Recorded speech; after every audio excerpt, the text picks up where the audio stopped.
Magbe-bake tayo ng ube custard roll. Meron akong egg yolk dito. Kapares ng egg na ginawa kong pasta. At naglagay lang ako ng green dahan, monk fruit drops. Haluin ng maigi.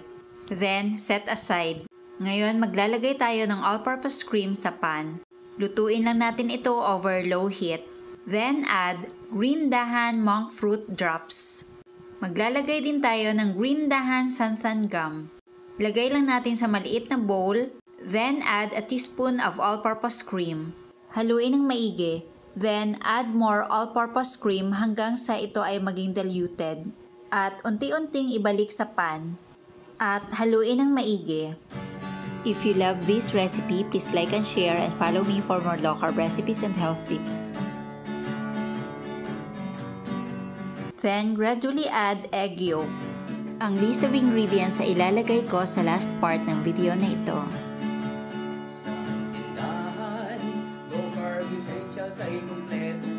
Maglalagay lang ako ng few drops yellow food color.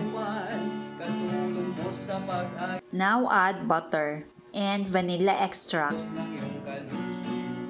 Marami kang pagpipilian sa Jetter's Tindahan. Baking essentials. At maglagay lang ako ng few drops of lemon.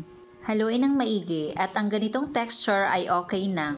Cover lang po natin ito and put in the chiller for about 3 hours. Ngayon, prepare natin ang mga dry ingredients. First ingredient, green dahan natural almond flour. Maglalagay din tayo ng baking powder, green dahan Himalayan pink salt, lupin flour, and green dahan monk fruit erythritol blend. Nuts and seeds, healthy oils, coconut products, superfoods, herbs and spices, low-carb breads, kakanin, at may sugar-free ulam pa.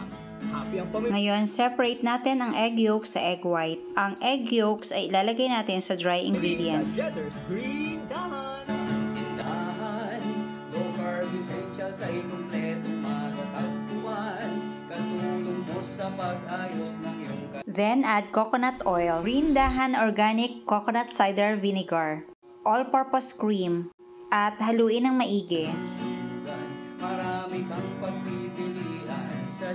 Maglalagay lang ako ng ube flavor.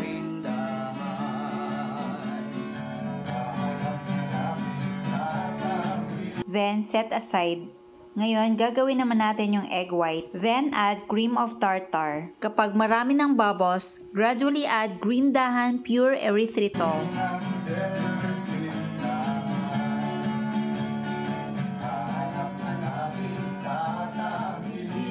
Now add vanilla extract.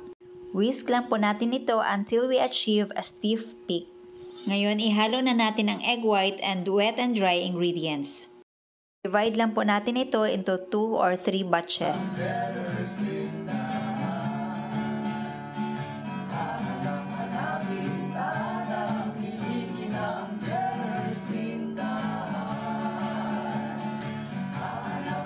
Ngayon, transfer na natin sa pan.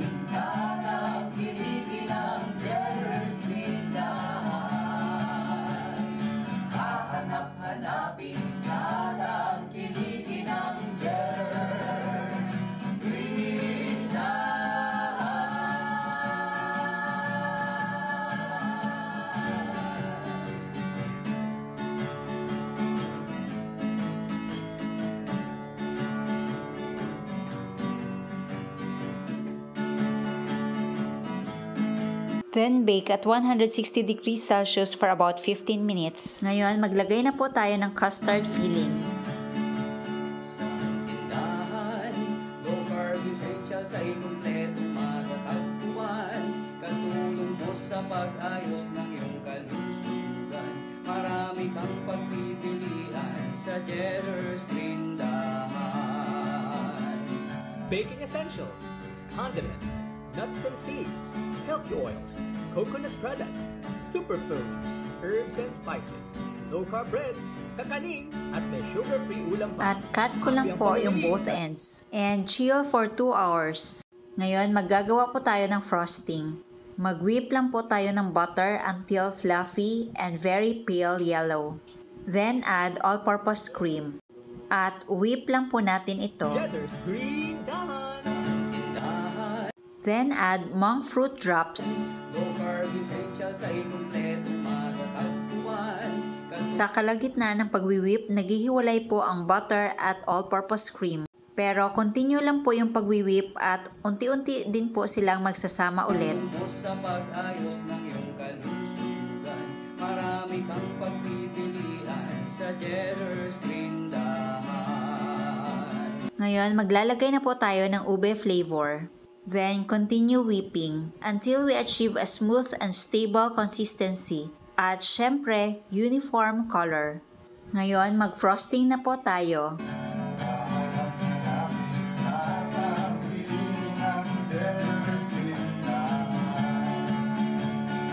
Pasensya na po sa mga pro baker dahil pang low carb lang po talaga and for personal consumption lang ito.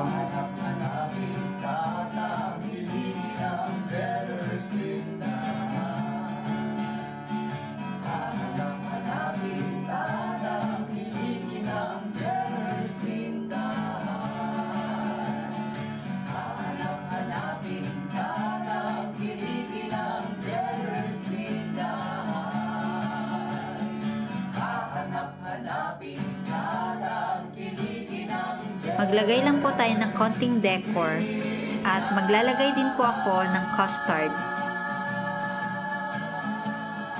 At ito na ang ating low carb ube custard roll.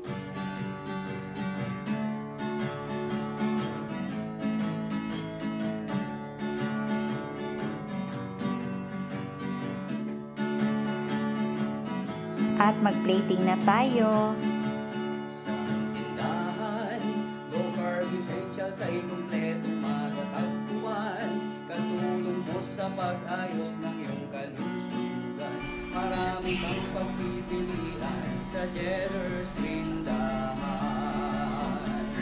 Baking essentials, condiments, nuts and seeds, milk oils, coconut products, superfoods, herbs and spices, Ang sarap. low-carb breads, kakanin, at may sugar-free ulam pa. Happy ang pamimili sa Cheddar's Tindahan.